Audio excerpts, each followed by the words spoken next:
नमस्कार। आज की क्लास का टॉपिक रहेगा बुध ग्रह की कथा।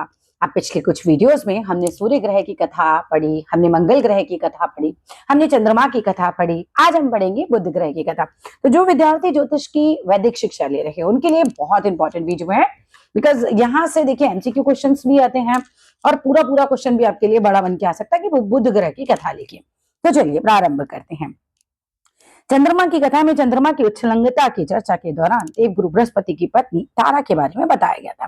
देखिए, जब हमने चंद्रमा की कथा पढ़ी थी तो हमने बहुत अच्छे से ये बात समझी थी कि चंद्रमा एक बार अपने मन की गिरी हुई अवस्था के कारण देवगुरु बृहस्पति की पत्नी तारा को लेकर भाग गए।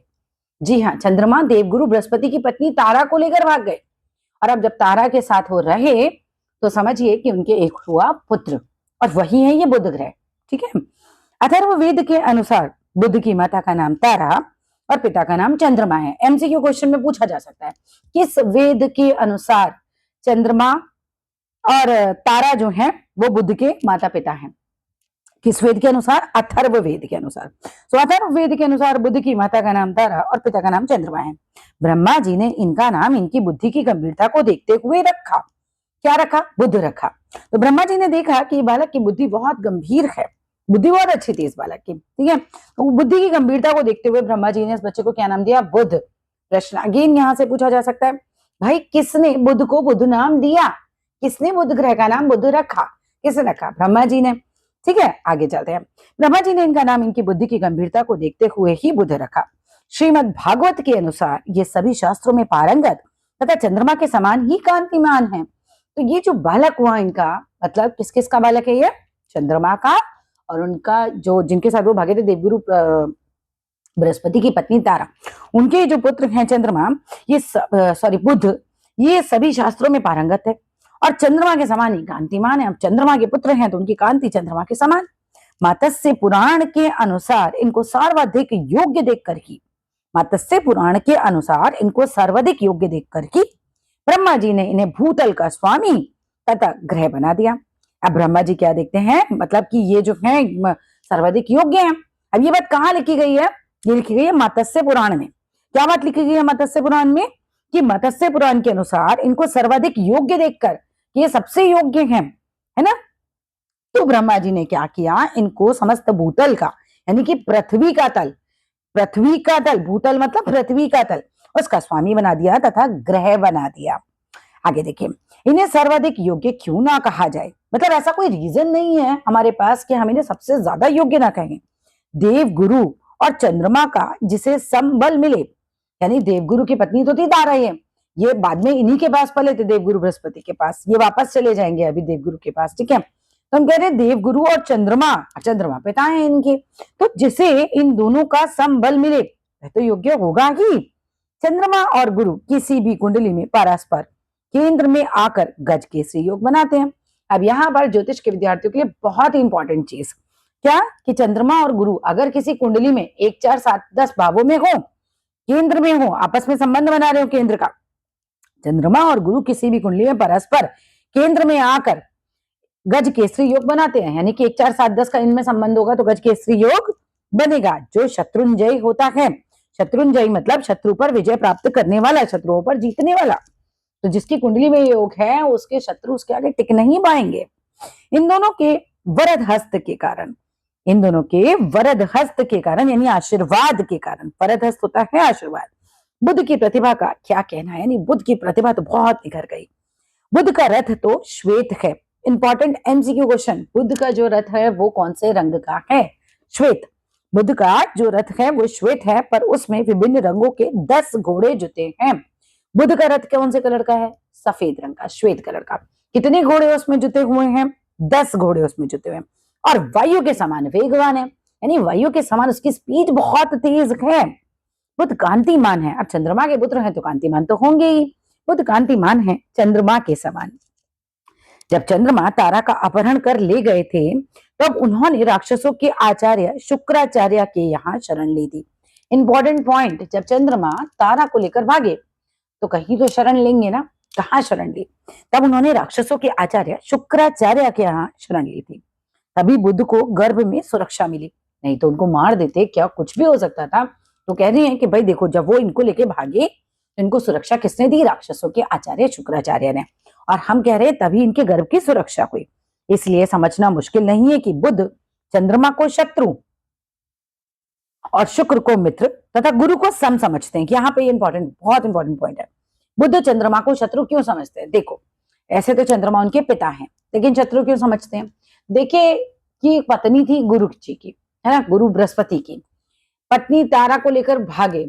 अब सोचो बच्चे को कितना अपमान सहना पड़ा होगा। ये बच्चा तो कहीं ना कहीं, क्या बोलते हैं उसको हिंदी में, एक ऐसी संतान बना जिसका मतलब लीगल रिलेशन नहीं था माता पिता के बीच में, ठीक है ना, हिंदी वर्ड लगा लीजिएगा कुछ। अब ऐसे बच्चे को कितना सामाजिक बातों का सामना करना पड़ा होगा। तो चंद्रमा को तो बुध बिल्कुल नहीं पसंद करते थे, कहते थे नहीं, वो उनको शत्रु समझते हैं। और शुक्र को मित्र क्यों समझते हैं? अब देखिए, शुक्राचार्य ने ही तो इनकी मदद करी। माता के गर्भ में जब ये थे, शुक्राचार्य ने शरण दी थी इनको। तो हमने अभी पिछली लाइन में पढ़ा, बुध की रक्षा हुई थी। तो शुक्र को ये मित्र समझते हैं और गुरु को सम समझते हैं। सम समझते हैं बुध जो है, इसलिए सम समझते हैं क्योंकि देखो, मानो ना मानो गुरु ने इनको पाला पोसा, बाद में तो गुरु के पास ही चले गए ना, तो गुरु को ये सम समझते हैं। बुध को मीमांसक भी कहते हैं। मीमांसक का अर्थ होता है गहराई से विचार करने वाला। भाई बुध बुद्धि है, बुध को मीमांसक भी कहते हैं, यानी गहराई से विचार करने वाला, अर्थात जो गुण से गुण बात त्वरित गति से समझकर, तुरंत गति से समझकर अच्छी तरह समझा सके। बुद्ध चिंतन, बुद्धि, तर्क, शक्ति, वाक्य यानी वाणी, चातुर्य, मेधा तथा त्वरित निर्णय का परिचायक है। बहुत ध्यान देने वाली बात है यहाँ पर कि बुध आपके चिंतन का परिचारक है, बुध आपकी बुद्धि का परिचारक है, बुध आपके तर्क का परिचारक है। लॉजिक मांगते हैं ना जो लोग, उनके बुद्ध बड़े अच्छे होते हैं। शक्ति, वाक, आपकी वाणी की कम्युनिकेशन स्किल हम बुद्ध से देखते हैं, है ना, वाणी चातुर्य जिसे आप कह सकते हैं। मेधा, आप कितने इंटेलिजेंट हैं। एंड त्वरित निर्णय, आप में कितनी अच्छी निर्णय लेने की क्षमता है। ये सब कुछ का परिचारक कौन है? परिचायक कौन है? बुध है। चंद्रमा है चंचलता मानस। चंद्रमा है चंचलता मानस मतलब चंद्रमा है चंचल मन। मन और बुद्धि में सामंजस्य हो जाए तो सबसे अच्छे परिणाम मिलते हैं। यानी कि आपकी कुंडली में बुध ग्रह बढ़िया बैठे हो, चंद्रमा बढ़िया हो, तो भाई बहुत अच्छे परिणाम मिलेंगे, क्योंकि आपकी बुद्धि भी बढ़िया चलेगी फिर, और आपका मन भी सही तरीके से चलेगा। चंद्रमा है चंचलता, बुध को अपना मित्र मानते हैं। देखो, चंद्रमा तो बाप है, ऐसे समझो, चंद्रमा तो पिता है। पिता पुत्र से चाहे कोई भी स्थिति हो, वो दुश्मनी नहीं रख सकता, वो बच्चे से नाराज हो ही नहीं सकता। तो चंद्रमा बुध को अपना मित्र मानते हैं। अगर हम मैत्री, ग्रह मैत्री देखें तो भावुकता को बुद्धि का सहयोग मिल जाए तो क्या बात। भावुकता क्या है? चंद्रमा, उसको बुद्धि का सहयोग मिल जाए तो क्या बात। परंतु गुरु बुध को शत्रु समझते हैं। देखो भाई, बुध तो ठीक है, बुध तो कह रहा है कि चलो पिता समान है, पाला पोसा सब कुछ किया, पर क्या कोई दूसरे की संतान को इतने प्यार से अपना सकता है? आसान नहीं है। तो गुरु बुध को शत्रु समझते हैं। ध्यान देना यहाँ पर, ठीक है। गुरु बुध को शत्रु समझते हैं, गुरु बुध को शत्रु समझते हैं। विवेक का बुद्धि और तर्क से सीधा संबंध हो भी नहीं सकता। गुरु विवेक है, पेशेंस है। विवेक का बुद्धि और तर्क से सीधा संबंध हो भी नहीं सकता, क्योंकि बुध आनंद फानंद में निर्णय लेते हैं। बुद्धि तो तुरंत एकदम से निर्णय ले लेती है, त्वरित निर्णय, अभी हमने कहा था। लेकिन गुरु जो है वो बहुत ध्यान, विवेक, उससे निर्णय लेते हैं। महाभारत की कथा के अनुसार उनकी विद्या बुद्धि से प्रभावित होकर महाराज मनु ने अपनी कन्या इला का विवाह बुध से किया था।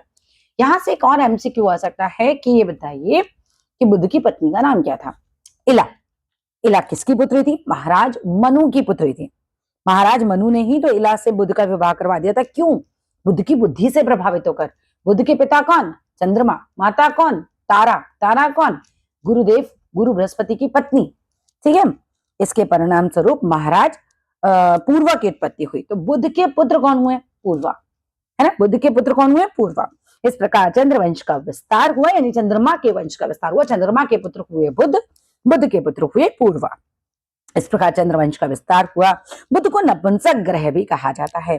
साथ ही ऐसा ग्रह जो साधारणतः शुभ होते हुए भी सहचर्य से फल देता है। देखो, सहचर्य से फल देता है मतलब कुंडली में बुध जिसके साथ बैठता है उसके अनुसार ही कहीं ना कहीं फल देता है, वैसा ही लगभग फल देने लगता है। तो यहाँ पर फिनिश होती है हमारी ये छोटी सी कथा। अब अगले वीडियो में हम बात करेंगे गुरु की कथा के बारे में। अच्छी लगे तो लाइक कीजिएगा, शेयर कीजिएगा, चैनल को सब्सक्राइब कीजिएगा। Thank you so much for watching complete video.